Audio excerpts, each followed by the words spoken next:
Now about you. Okay. Okay, so I can imagine directing this film. You go into it with a whole plan, and then afterwards you look back on it in hindsight. You laugh.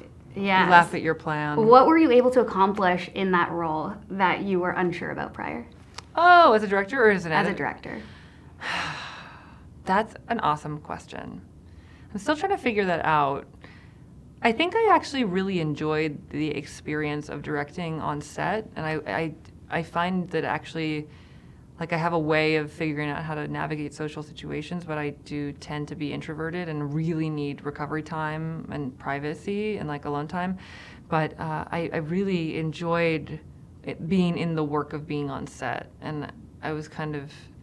People always say there's, like, directors that feel really comfortable in different parts of the process. Like, some directors are edit directors, some are, like, in production editors, some, like, love the prep, and although I do think maybe my heart is sort of in the edit right now, because I mean it's also the last thing I did, but it's more like introverted people in a dark room, but I think I was really I feel good about, I feel grateful that I liked doing it, because doing all this and not liking it I think would kill someone. So I'm very grateful that I was right about doing it and that I love it.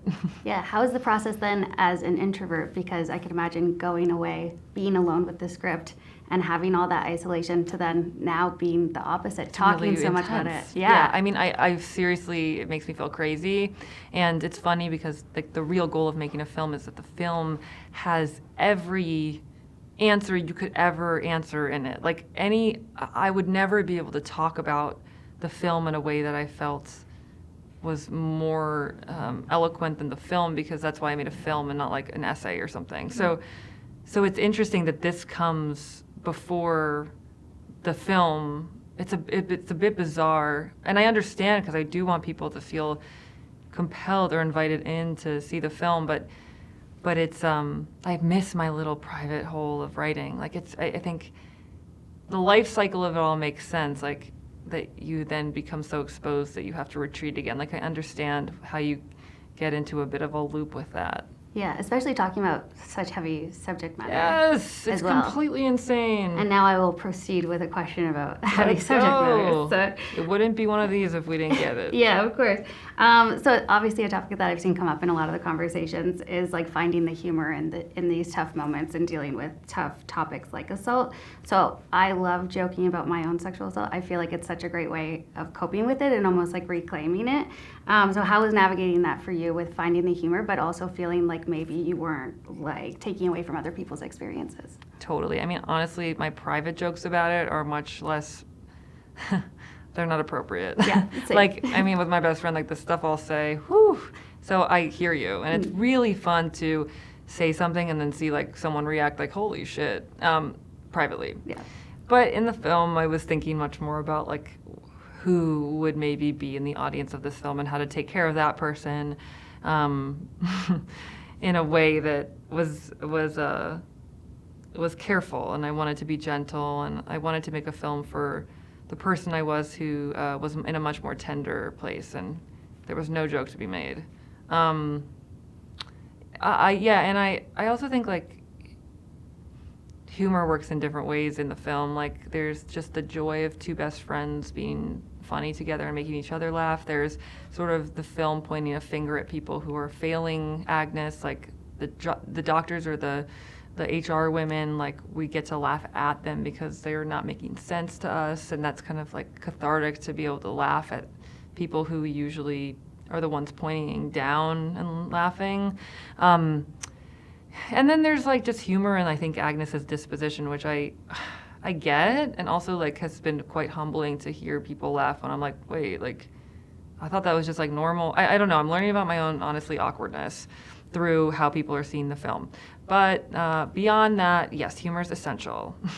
Yeah. What do you think? Definitely. I completely agree. Great. I find it hard when people say that they like don't joke about it. I almost feel bad for them because I'm like, oh, it is such an outlet, but obviously people deal with things. There's so much fear in like, there's so much fear. I understand why some people don't joke about it. Yeah. But I'm also like, different stages of a journey with living with trauma is like coming to terms with different parts of it, and sometimes just like testing the waters of how much you can say is really fun. Right. Because that's like, it's like, you get to. That's like, you don't, it's not a great thing to have to deal with, and to get to then talk about it in the way you want to talk about it is reclaiming, in its own way. Yeah, absolutely. A line that I really loved in the movie was the response that your character got from the university, which was, "We know what you've gone through. We are women." What message were you trying to convey in that moment? Well, I cast a stand-up comedian, Natalie Ryder-Laitman, as the young. It's good to put a comedian doing something really serious. That always works, I think. But yeah, I think there was this moment in feminism, and it's totally there's just was this moment where it's like women are good, and it's like that's legitimately not true. And I think a really powerful thing about women is that they can also be just as evil as men, and we have to sort of give them that shout out. And I wanted there to be sort of these scared women who sort of are betraying Agnes and protecting the company, and I wanted it to feel like fear was behind their eyes, but they were just trying to navigate it as professionally as possible, because I think there are so many moments when women fail and do cruel things to other women. Yeah. And there's also examples in the film of, women being amazing. So it's sort of just supposed to feel like life. Yeah, I think that's great. It's great to highlight. You used the term "the bad thing" to address it. What made you decide to assign it a name rather than just calling it what it is? I think it goes back to the gentleness I wanted to give my audience. I wanted to feel like a film that was more of a hug than anything, and it was not important to me to use harsh words. It was more important to me that I didn't lose someone in how I was talking about it in the film. And I also really liked the idea that Liddy and Agnes created a special language that felt softer than the world's language around it, so that they could protect each other through talking, even while talking about it. And I wanted the doctor to be the only person that sort of slaps us across the face with a harder word. Just for the sake of gentleness, I think. Yeah, I think that's great. Did your cat co-stars, Bibi and Evan, did they get their own songs similar to the ones that your real-life cat got, like Quarantine Baby and I Hope Your Day Was Good? Oh my God, that's so nice. I have this really close friend who sings I Hope Your Day Was Good to her child, and I think that's my crowning achievement. I wish I had had the wherewithal to sing them that song, but I was hard at work. But of course they get a song. No, I really actually every time I talk about the little kittens, I think we need to track them down and get a photo of them, because I miss them. They were so sweet, and I put them in my little jacket and they were purring, and it was they say that holding a cat, the decibel of the purr is healing to the bones. On Instagram, they say that. And so it's true. So that means that a doctor backs it up, and for me, it's true. And I just miss them. I think about them all the time because I've been talking about them constantly, and I just need a photo. Wouldn't it be nice to see a photo of the cat all grown up? Oh, totally. Figure out. Sarah Thank you for knowing my songs. Of course. I think I Hope Your Day Was Good is significantly stronger than Quarantine Baby. Quarantine Baby's good too. Vocally, I'm speaking to my own I Hope vocal Your Day Was prowess. Good's pretty catchy though. It really sticks with you. I know it so well still. I'm not doing it, but Sarah Jessica Parker adopted her cat that she adopted on the show and just like that. But then you watch the new episode, and she has a kitten again, and you're kind of like, so I'm you like, got that's a not the new cat. No, exactly. Yeah. That was interesting. I know. We all thought that because she adopted the other cat. Yeah, but I guess the timing, right? They got to like find a younger cat, or else it's too quick. No, literally. Yeah, they do say those. Right. So if she can adopt that one, she has to adopt all the cats. So yeah, we're on the same page. They say to never shoot scenes with kids or animals, and you do both in this movie. But it seemed like it was really easy for you with the baby at the end of the film. How was that shooting that? Honestly, a lot of that scene is ADR. Oh, okay, which nice. is crazy because it was legitimately it's an important moment, and if it felt like it wasn't her talking, that would have been a bummer.